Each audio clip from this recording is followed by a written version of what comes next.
مفتیان اعظام، مشائخین کرام، مفکرین و دانشوران کرام اور سامنے بیٹھی ہوئی سنی عوام، السلام علیکم ورحمۃ اللہ وبرکاتہ۔ وعلیکم السلام ورحمۃ اللہ وبرکاتہ۔ بڑی خوشی کی بات ہے، مسرت کا موقع ہے اور اطمینان کا سبب ہے کہ ہماری ملت کے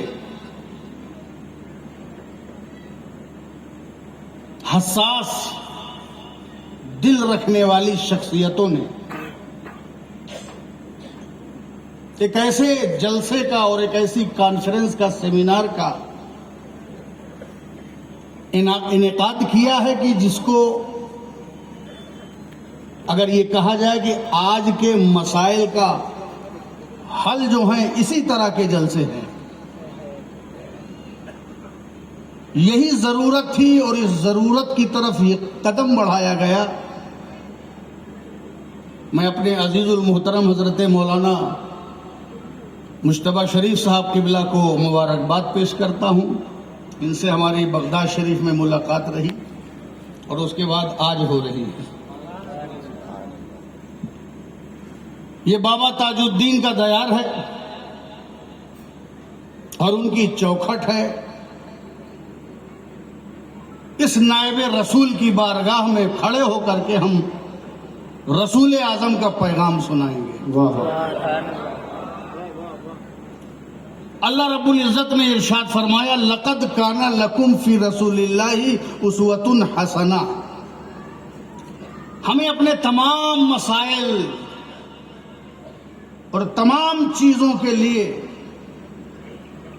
ڈسپیوٹ ہو، اختلاف ہو، ضرورت اتحاد ہو، ترقی ہو، اسلام کی نشر و اشاعت ہو، کامیابی ہو، مسائل کا حل ہو، الجھے ہوئے حالات کا حل ہو، اس کے لیے ہمیں کہیں اور دیکھنے کی ضرورت نہیں، ہمیں حاضری دینی ہے محمد مصطفیٰ کی چوکھٹ پر۔ جس بارگاہ سے صدیق و عمر، عثمان و علی تیار ہوئے، جس بارگاہ سے اسلام کا نظام تیار ہوا، جس بارگاہ سے دنیا کا حل پیش ہوا، انسانیت کا مداوع ہوا، ہمیں رجوع کرنا ہے اسی بارگاہ سے۔ اس جھنڈے کے نیچے سارے جھنڈے معتبر ہیں اور اس گنبد کے نیچے سارے گنبد معتبر ہیں اور اس ذات پاک کے نیچے ساری ذات پاک معتبر ہے۔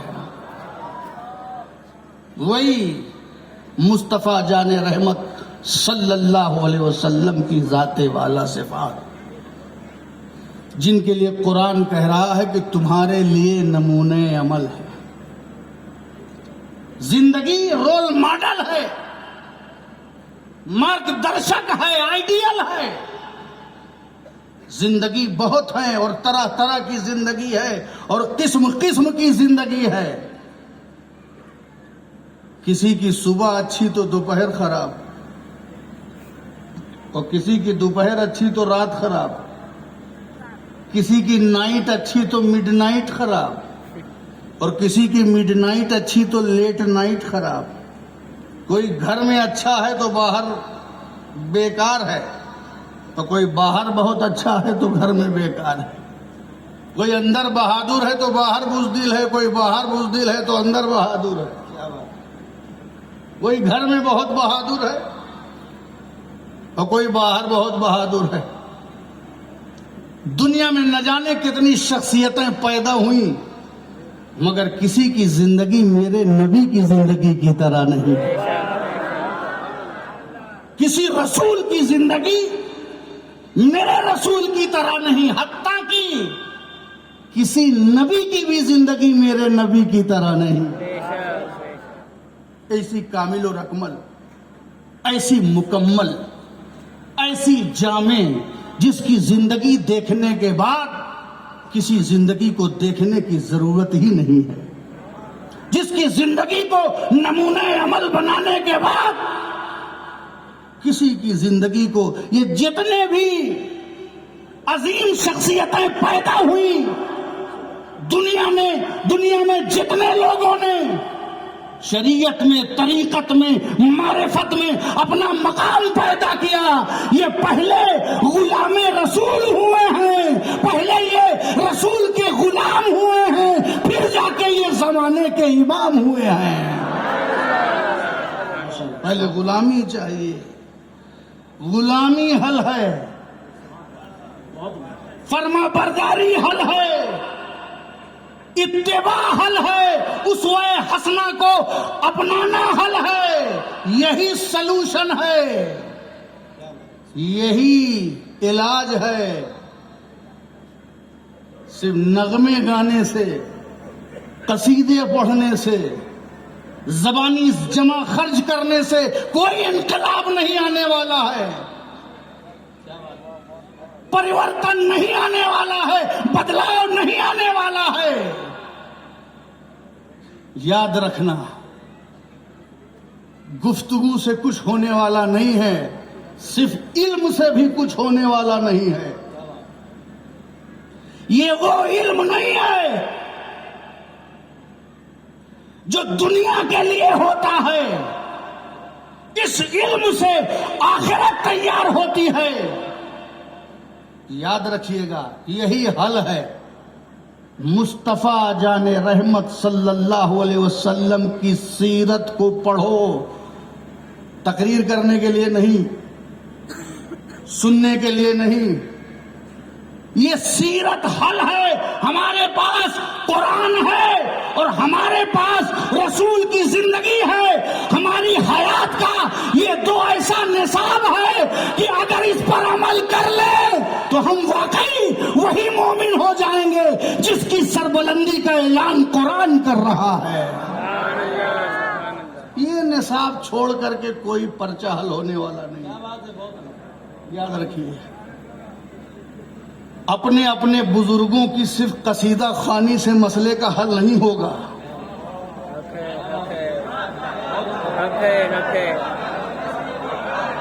اپنی اپنی خانقاہوں کی لنترانیوں سے مسئلہ حل نہیں ہوگا۔ اگر اتحاد چاہیے تو نقطہ اتحاد کی طرف پلٹنا ہوگا۔ سرکار دو عالم کی عظمتوں کے چھاؤں میں سارے سلسلے غلام بن کر کے کھڑے ہیں۔ آؤ نبی کی بات کریں تاکہ یہ بات ہر خانقاہ کی بات بن جائے، ہر سنی کی بات بن جائے۔ نعرہ تکبیر، نعرہ رسالت، فیضان سرکار تاج الاولیاء، فیضان مخدوم سمنا، فیضان غوث اعظم۔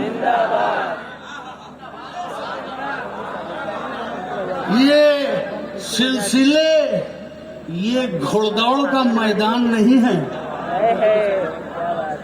یاد رکھیے گا۔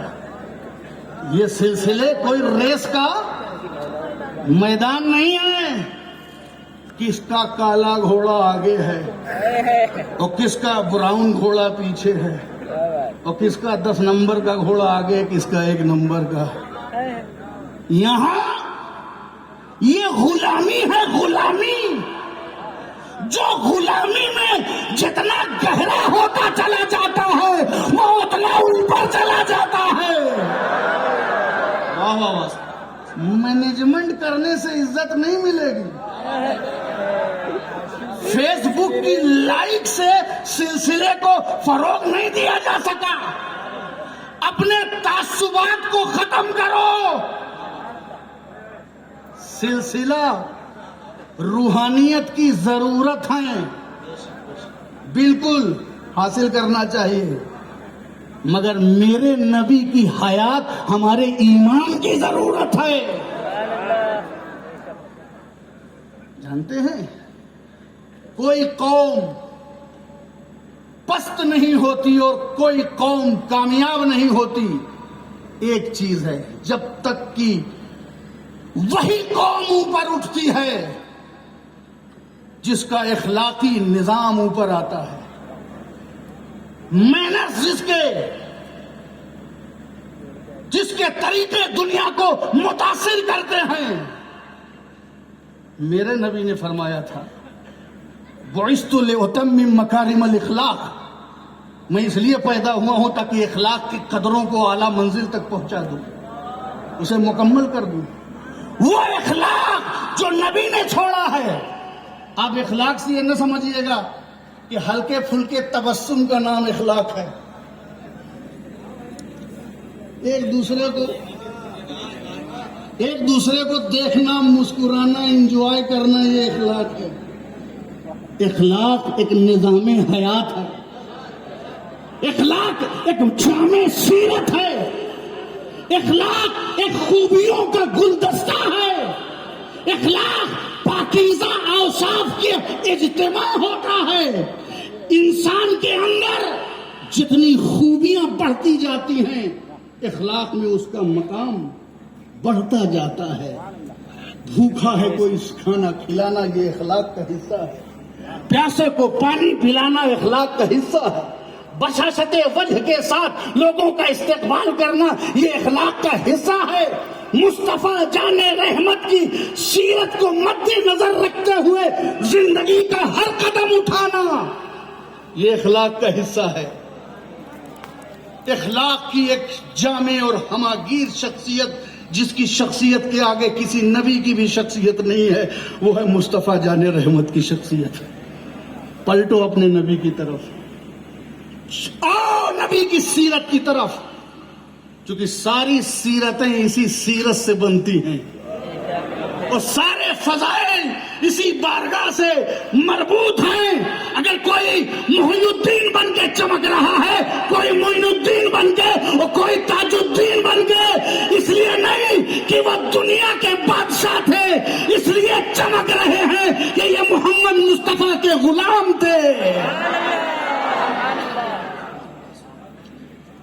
بزرگوں کے نام پہ جھگڑا کرو گے، اپنی عادت کو اور اپنے غصے کو بزرگوں کا نام دو گے۔ غصہ تمہارے دل میں ہے، جلن تمہارے دل میں ہے، جذبہ مسابقت تمہارے دل میں ہے، نفس کی رسا کشی تمہارے دل میں ہے، دل میں تمہارے ہے، پرسنل میٹر ہے، مگر پرسنل کو تم نے لبادہ اڑایا ہے نقشبندیت کا، سہروردیت کا، قادریت کا، رضویت کا، اشرفیت کا۔ ابے تیرے اندر یہ اختلاف ہے۔ یہ اس لڑائی کو اعلی حضرت فاضل بریلوی کی لڑائی نہ سمجھنا، اپنی لڑائی کو مخدوم اشرف کی لڑائی نہ بناؤ، اپنی ذاتی لڑائی کو بابا تاج الدین کی لڑائی نہ بناؤ، ان کو یوز نہ کرو۔ یہ وہ شخصیتیں ہیں جنہوں نے اسلام کو پھیلانے کا کام کیا ہے، اسلام کو بچانے کا کام کیا ہے، سیرت کو پھیلانے کا کام کیا ہے۔ ان کے نام پہ لڑائی چھوڑ کے ان کے نام پر اتحاد شروع کرو۔ نعرہ تکبیر، نعرہ رسالت، علماء اہل سنت، فیضان سرکار تاج الاولیاء، فیضان مخدوم سمنا، فیضان اعلی حضرت الجامعۃ الرضویہ دارالعلوم جدیہ۔ جو تمہیں جس کی چوکھٹ پہ تعصب کا گزر نہیں، اس کے نام پہ تعصب پھیلاؤ گے۔ جو گنبد خضرا کے چھاؤں میں بلاتا ہے کہ حاجیوں اور شہنشاہ کا روضہ دیکھو، اس کے نام پہ اختلاف کرو گے۔ جس کے یہاں بغیر کسی مذہب و ملت کے فرق کے یہ نہیں دیکھا جاتا کہ کون آ رہا ہے، یہ دیکھا جاتا ہے کہ انسان آ رہا ہے۔ یہ صوفیہ یہ مریض سے نفرت نہیں کرتے، یہ مرض سے نفرت کرتے ہیں، اور اس کا نتیجہ بھی آپ نے دیکھا کہ رزلٹ ہے۔ تو یہ لڑائی، یہ جھگڑا، یہ اصطلاحی لڑائیاں، یہ لفظی جنگیں، یہ سب ختم کریے۔ میں اس موقع پر ایک پروگرام کو آگے پیچھے کر کے جب مجھے پتا چلا کہ اس ٹائپ کا ایک پروگرام ہے تو میں ایڈجسٹ کر کے آیا ہوں، کیونکہ ایسا پروگرام میرے جذبات کے قریب ہے، میرے دل کے قریب تھا، میں آ گیا۔ اور بس یہی پیغام دینا چاہتا ہوں کہ علاج کیا ہے؟ علاج جانتے ہیں؟ صرف علاج یہ ہے کہ سیرت مصطفیٰ کو اپناؤ اور اپنی اخلاقی حالت کو درست کرو۔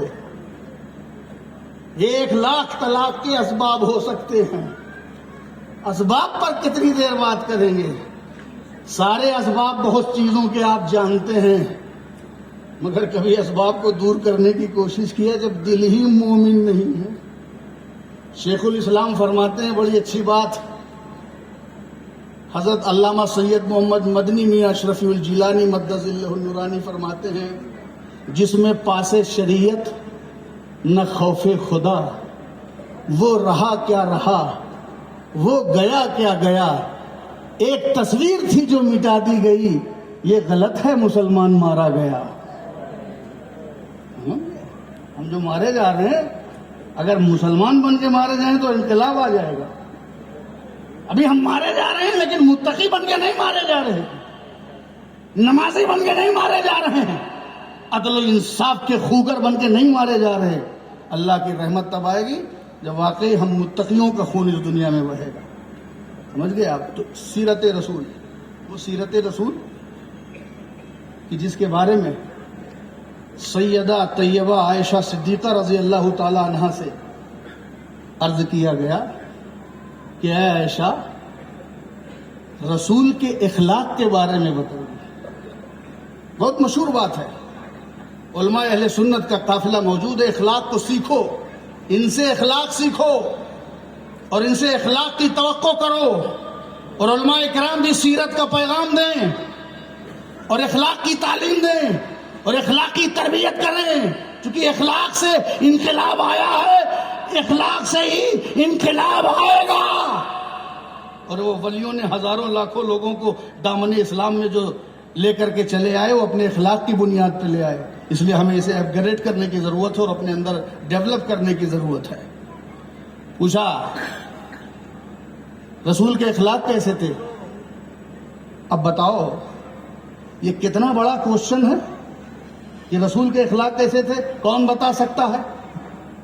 کس کی اتنی ہمت ہے؟ ڈیٹیل چاہے جتنی تقریر کرتے رہیے کہ آپ حق ادا کر پائیں گے کہ رسول کے اخلاق بتا دیں؟ ایک رات میں نہیں، 100 رات میں نہیں بتا سکتے۔ اب اخلاق تو پوری زندگی کے حسنات و کمالات اور محاسن کا نام ہے، تو کیا بتائیں؟ فتح مکہ سے پہلے کا بتاتی کہ بعد کا بتاتی، جنگ کا بتاتی کہ خیبر کا بتاتی کہ احد کا بتاتی کہ بدر کا بتاتی کہ غزوات کا بتاتی کہ سرایا کی بتاتی کہ جنگلوں کا بتاتی کہ بیابان کا بتاتی کہ گھر کا بتاتی کہ باہر کا بتاتی کہ آپس کا بتاتی کہ باہر کا بھی بتاتی تو بتاتی رہتی، کتنا بتاتی، مگر قربان جاؤ حضرت عائشہ صدیقہ رضی اللہ تعالی عنہا کے ایک جملے نے فصاحت و بلاغت کی یہ خوبی رسول کی صحبت و نسبت سے ملی تھی۔ ایک جملے میں سرکار کی مکمل اخلاق کا نقشہ کھینچ دیا اور آپ نے بتا دیا کانا خلقہ قرآن، میرے نبی کا اخلاق قرآن تھا۔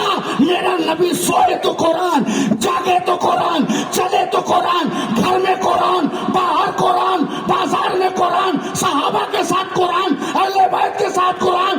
قرآن کو دیکھو تو میرے نبی کی سیرت سمجھ میں آتی ہے، اور نبی کی سیرت دیکھ لو تو قرآن سمجھ میں آ جاتا ہے۔ یہی دو نصاب ہیں، قرآن اور سیرت۔ اس کی طرف ہمیں قاعدے سے پلٹنا پڑے گا اور دیکھنا پڑے گا کہ مسئلے کا حل کیا ہے، کیونکہ میرے نبی نے 11 جگہ پر اسلام کی فلاح اور بہبود کے لیے نکاح فرمایا، اور 11 پریوار کے داماد ہو گئے اور 11 پریوار میں اسلام پہنچا دیا۔ تمہاری شادی صرف شہوتوں کے لیے ہوتی ہے، مگر میرے نبی کی شادی ہدایت کے لیے ہو رہی ہے، اور ازدواجی زندگی کی تفصیلات کے لیے ضروری ہے، چونکہ یہ دین قیامت تک کے لیے ہے، تو قیامت تک کے لیے مٹیریل بھی قیامت تک کے لیے چاہیے، مٹیریل بھی قیامت تک کے لیے چاہیے۔ تو 11 متعدد ازواج طاہرات کے ساتھ آپ نے نکاح کر کے ان کے ساتھ زندگی گزار کر کے آپ نے ازدواجی زندگی کی ساری تفصیلات مہیا کر دی ہیں۔ اب کسی کو کسی کی طرف دیکھنے کی ضرورت نہیں ہے کہ زوجات کے حقوق کیا ہیں، ان کے ساتھ برتاؤ کیا ہے۔ پہلے پلٹو نبی کی طرف، رسول کی طرف، اور دیکھو کہ کیا طریقہ ہے۔ بیسک چیز یہی ہے، فنڈامنٹل یہی ہے، بنیاد یہی ہے کہ اپنے نبی کی تعلیمات کی طرف ہمیں پلٹنا ہے۔ یہ تو ہو گئی تقریر، پلٹنا کیسے ہے؟ یہ جو جلسے ہیں نا، اس سے آپ کو انکریج کیا گیا ہے۔ یہ یاد رکھیے، یہ جلسے منزل نہیں ہیں۔ بہت دن سے ہم لوگ سمجھتے کہ جلسہ کر لیا منزل مل گئی، یہ جلسے منزل کی طرف آپ کو متحرک کرتے ہیں، معلومات دیتے ہیں، ایکٹیویٹ کرتے ہیں، فعالیت لاتے ہیں، آپ کے اندر جذبات برانگیختہ کرتے ہیں، معلومات دیتے ہیں۔ اب ہم چاہیں گے کہ ہم کچھ ایسا میکینزم بنائیں، کچھ ایسا سسٹم بنائیں کہ ہمارے جلسے کی بات میں کسی نہ کسی تربیتی اسکول میں بدل جائے اور ہم تربیت کے میدان میں آگے بڑھیں۔ خانقاہوں میں صوفیہ نے کیا کیا؟ تربیت کیا تھا، چونکہ تربیت سے لوگ تیار ہوتے ہیں۔ یاد رکھیے گا، تعلیم سے صرف نہیں، تربیت سے تیار ہوتے ہیں۔ صحابہ تربیت سے تیار ہوئے، یہ بڑے بڑے علماء کرام، آپ ان کی زندگی دیکھیں، یہ صرف علم سے نہیں، یہ تربیت سے تیار ہوئے۔ کسی بھی عالم ربانی کی زندگی دیکھو تو ان کے پیچھے ایک زبردست تربیت نظر آ رہی ہے۔ اس لیے ہمیں تربیت پر کام کرنے کی ضرورت ہے۔ باتیں بہت ہیں اور کہنا بھی بہت کچھ ہے، ابھی تو کچھ کہہ بھی نہیں پائے ہیں، مگر جو کچھ کہا ہے سچ کہا ہے، اور سچ کے سوا کچھ نہیں کہا ہے۔ اس لیے سچ کہنے کی کوشش کی ہے، اور میرے نبی کی ساری زندگی کے پیغامات کے پیچھے جو سب سے بنیادی بات ہے وہ صداقت ہے۔ پہاڑ کی چوٹی پر کھڑے ہو کر کے اپنے آپ کو چیک کرتے ہیں کہ میری سماج میں کوئی کریڈیبلٹی ہے کہ نہیں، یہ کیا لوگ مجھے سچا مانتے ہیں کہ نہیں، اور سچے نہیں مانیں گے تو کیا نبی مانیں گے اور کیا رسول مانیں گے۔ تو کہا اگر میں تم سے کہوں کہ پہاڑ کے پیچھے لشکر آ رہا ہے تو مانو گے؟ مکہ والوں نے کہا ہاں مانیں گے، اس لیے کہ ہے محمد صلی اللہ علیہ وسلم، کبھی آپ نے جھوٹ نہیں بولا۔ نبوت، ایک جملہ دے کے اپنی بات ختم کر رہا ہوں، نبوت رسالت میرے نبی نے بعد میں منوائی، پہلے اپنے آپ کو سچا منوایا، پہلے چرتر منوایا، پہلے کریکٹر منوایا۔ 40 سال تک ہمیں تو ایک خلافت ہضم نہیں ہوتی، ایک علم کی سند ہضم نہیں ہوتی، ہمارا ڈائجیشن پرابلم اتنا بڑا ہے، فوراً اپنی عظمتوں کے وائرل نظر آنے لگتے ہیں۔ مگر میرے نبی کے سینے علم نشرہ لکا صدرک کی وسعتیں دیکھو، نبوت اور رسالت لیے ہے لیکن نہیں بول رہا ہے کہ میں نبی ہوں۔ 40 سال کے بعد حکم ربی کے مطابق کھڑے ہو کر کے اعلان کرتا ہے، اور سب سے پہلے نبوت بتانے سے پہلے، رسالت بتانے سے پہلے پوچھتا ہے سماج سے کہ کیوں مجھ کو سچا مانو گے کہ نہیں؟ اگر میں پہاڑ کے پیچھے بتاؤں کہ لشکر ہے تو مانو گے؟ مانیں گے، اس لیے کہ کبھی آپ نے جھوٹ نہیں بولا۔ تو نبی نے نبوت اور رسالت بعد میں منوایا، پہلے اپنی صداقت منوایا۔ اسی لیے میں کہنا چاہوں گا خاص الخاص اور خواص سب سے کہ اپنی ولایت بعد میں منواؤ، پہلے اپنی صداقت منواؤ۔ پہلے یہی نبی کی سنت ہے، اور میرے نبی نے سچا منوایا اور زمانے نے سچا مانا۔